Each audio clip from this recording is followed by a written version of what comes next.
Well, let's give the pledge some credit.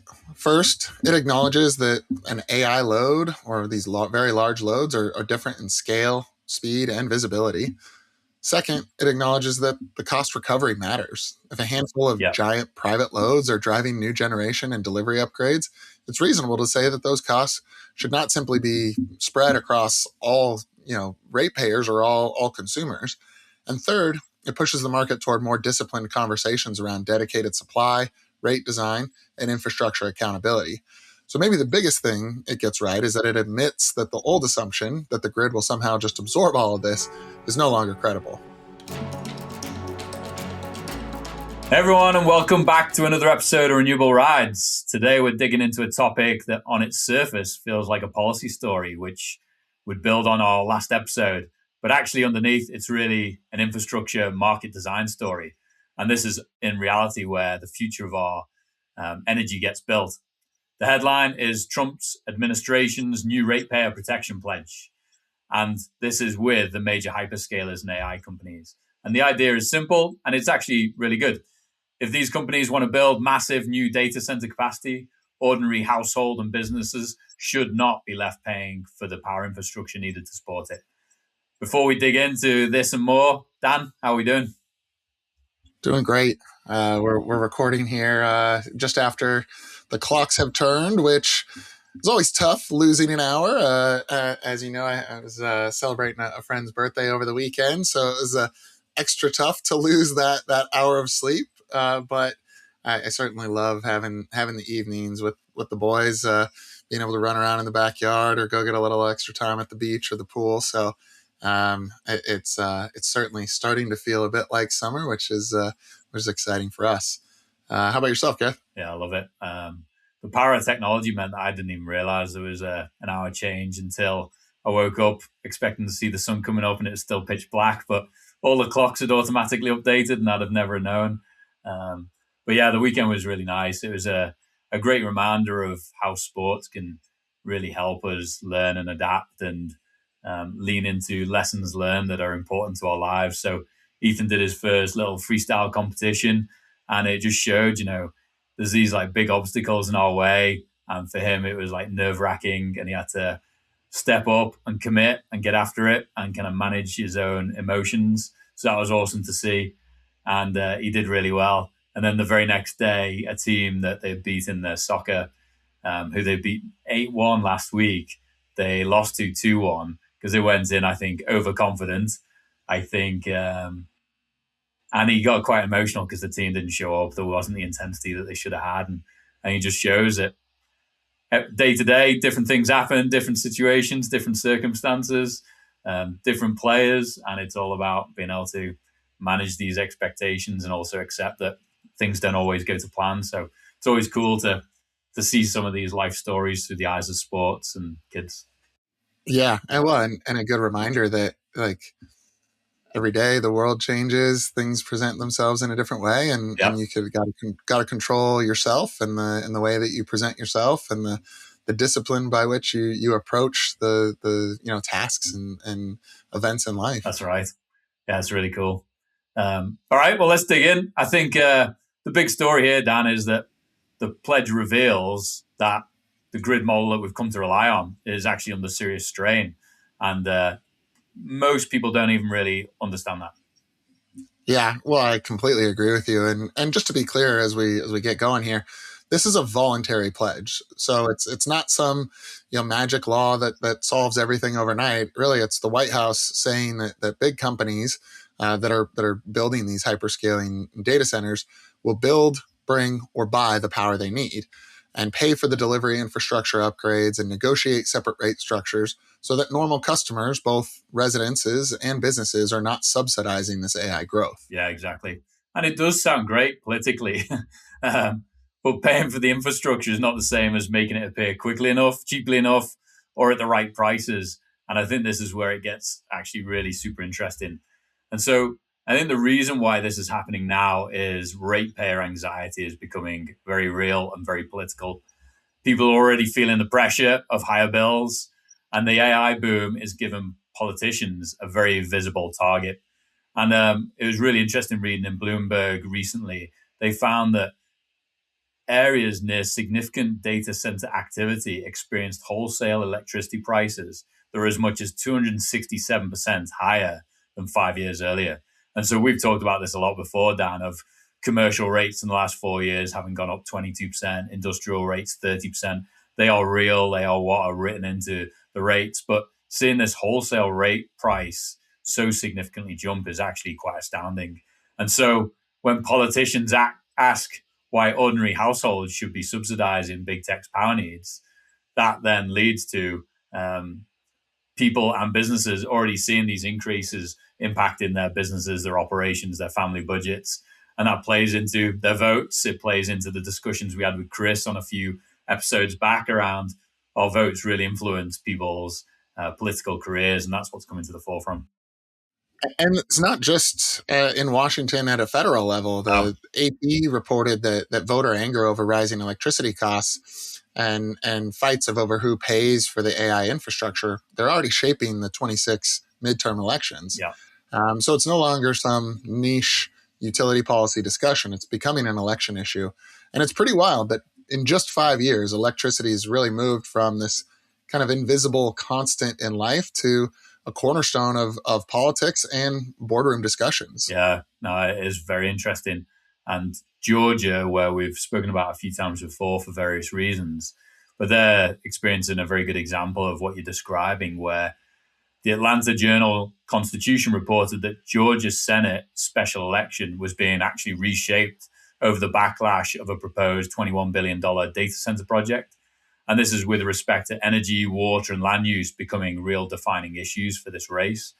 And that's a huge signal. I think energy has moved from being non-impactful to these politicians to being very centered to local politics, because communities really are asking who's going to get the benefits and who's going to carry the risk of these developments.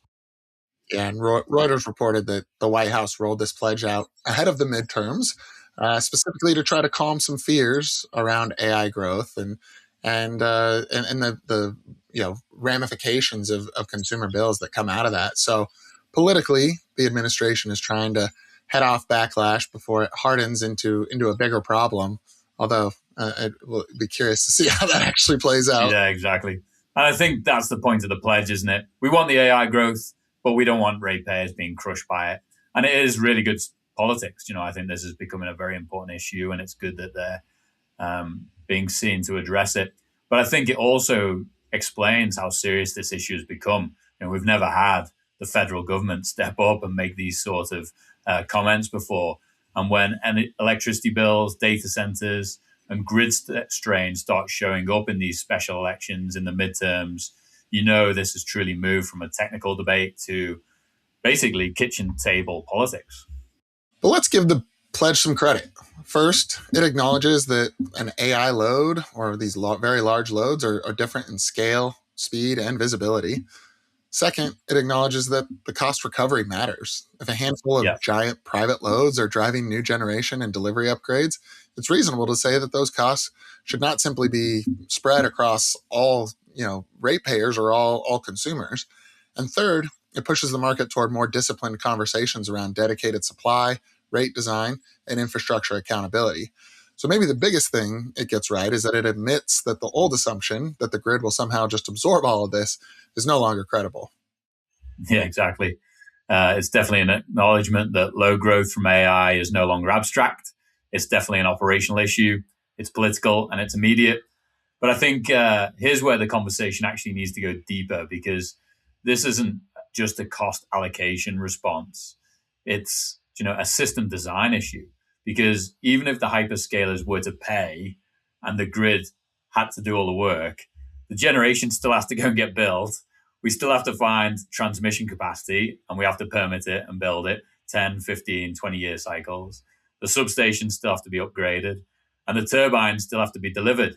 And these interconnection queues that we've talked about in the past still have to be moved and overcome.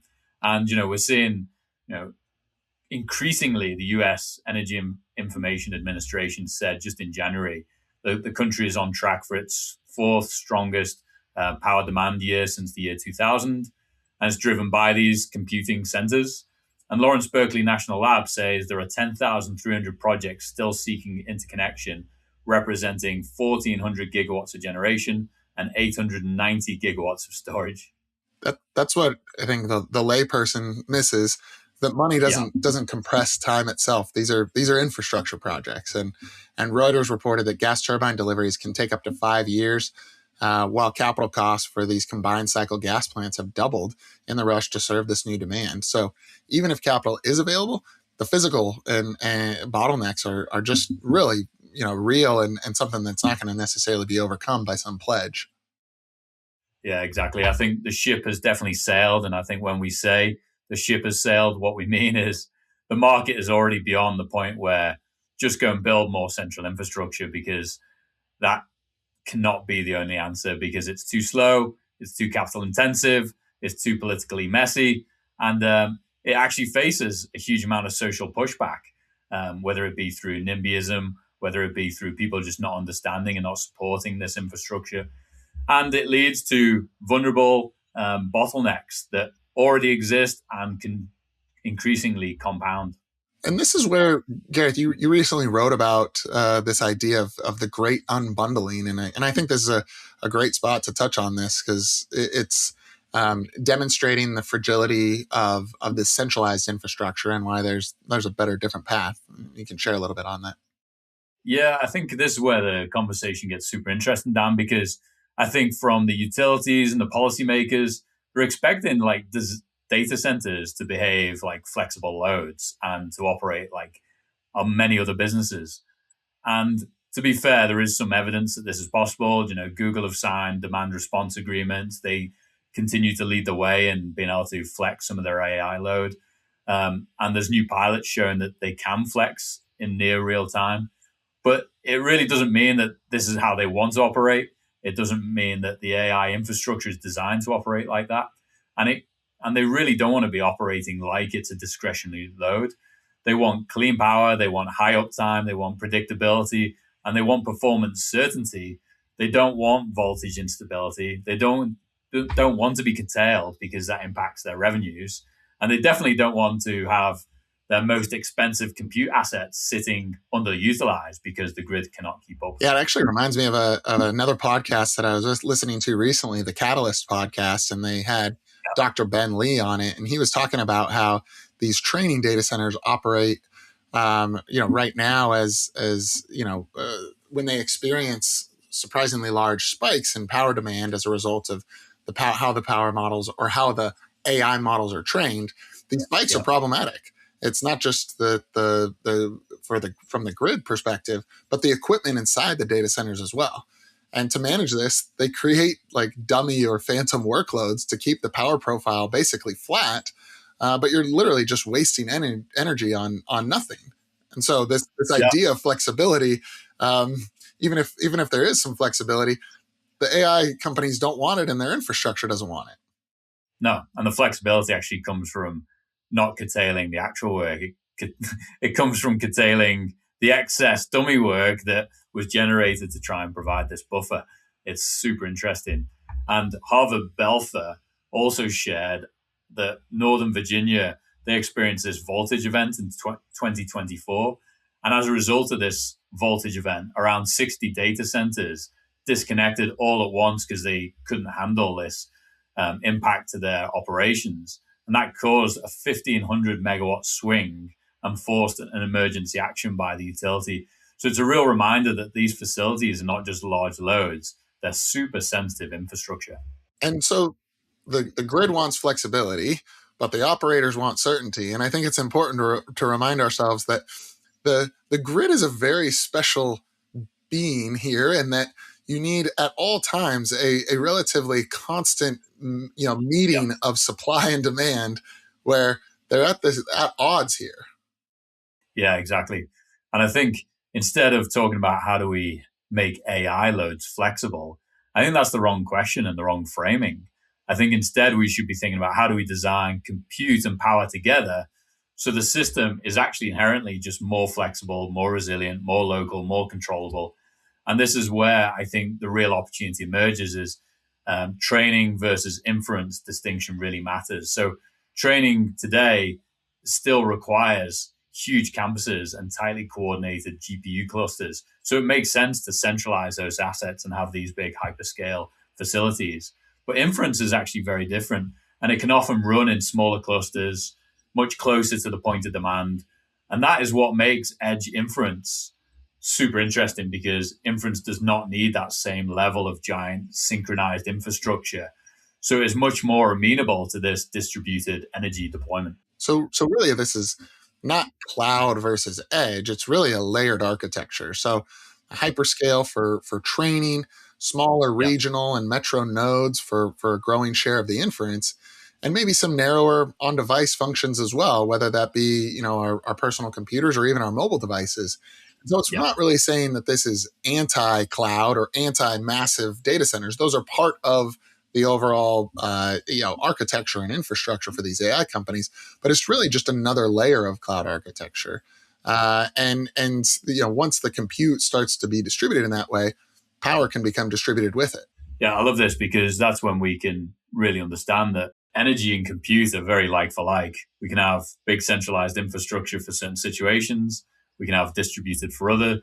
And that's where our built environment and our buildings can become true energy infrastructure. Because once you accept that we can move to the edge, our view is that a meaningful share of this influence will move to these smaller, more strategically located assets. And we're seeing this actually playing out. We're seeing NVIDIA, EPRI, and Prologis and infra partners. They came to market and announced that they were exploring micro data centers, 5 to 20 megawatt range, placed near substations to support this distributed inference. So these are some of the biggest brands in the world. And where they're talking about it, it's a real opportunity. And this is also where I think policy response should go further. Instead of this pledge, if hyperscalers are going to fund infrastructure anyway, instead of just funding these major giant generation and transmission upgrades and trying to negotiate that with utilities, why aren't we thinking about how do we fund these community and business level on-site energy systems? Because that allows us to unlock massive amounts of capacity at the distribution level. It reduces the local grid pressure, improves resilience for everyone. It provides speed to power to these data center players, and it really builds on that social license to operate, which is at risk of blocking many of these projects. And it's a very different use of capital. It's less of this upstream requiring all this downstream infrastructure to get it to where it needs to be, and it's more distributed and more local. And I think there's already a lot of capacity hiding in plain sight. And I was just recently at an industrial real estate asset owner conference, and I think it's a huge opportunity for these companies that already have these assets, and some of which are underutilized, or others they're looking for ways to generate more revenue out of them. It's leveraging a lot of the built infrastructure that we already have. Yeah. I think, Dan, we've talked about the number of properties in the past, but, if you remove industrial properties here and just talk about commercial buildings, there's 5.9 million commercial buildings. And according to the EIA, last year they consumed 4,000 trillion BTUs of electricity, which translates into roughly 1.2 terawatt hours per year, or around 137 gigawatts of average electrical load. So huge and very significant. And if you pair that with the fact that Grid Strategies says the US system today operates at about a 60% load factor, if you use that as a rough proxy, the infrastructure serving those commercial loads implies that we're accounting for 228 gigawatts of peak capacity against 137 gigawatts of average use. So that's about a 91 gigawatt difference between the average utilization and the peak serving. And so if you're going to unlock that, you create a huge opportunity. And I think we agree that we can't unlock all of that. But if we actually start applying these smarter controls, we start combining it with on-site solar, batteries, hybrid systems, with coordinated load management, even if you could unlock 10 to 25% of that headroom, that's 9 to 23 gigawatts of extra power that we don't have to go and generate more centralized assets. That's sat there that we've designed for today, but we're just not utilizing it in the way we It's should. such a meaningful number. These are massive numbers, and because now we're not just talking about tiny niche savings, we're talking about real system scale and capacity, and leveraging the infrastructure that we've already paid for and built, Yeah. and have been a part of these utility rate cases that are getting passed on in the bills that we pay today. And I think it's really importantly, it's the capacity that can be unlocked much faster. With far less capital intensive requirements than waiting the next decade for this mega transmission and central generation upgrades. So instead of only funding the giant upstream assets, we should be asking the hyperscalers to fund the local on-site systems, the smarter controls, the coordinated distribution level capacity that would be better for our communities, better for resilience, and in many cases better for the speed to power, and be a more holistic solution than continuing to just think about the centralized infrastructure.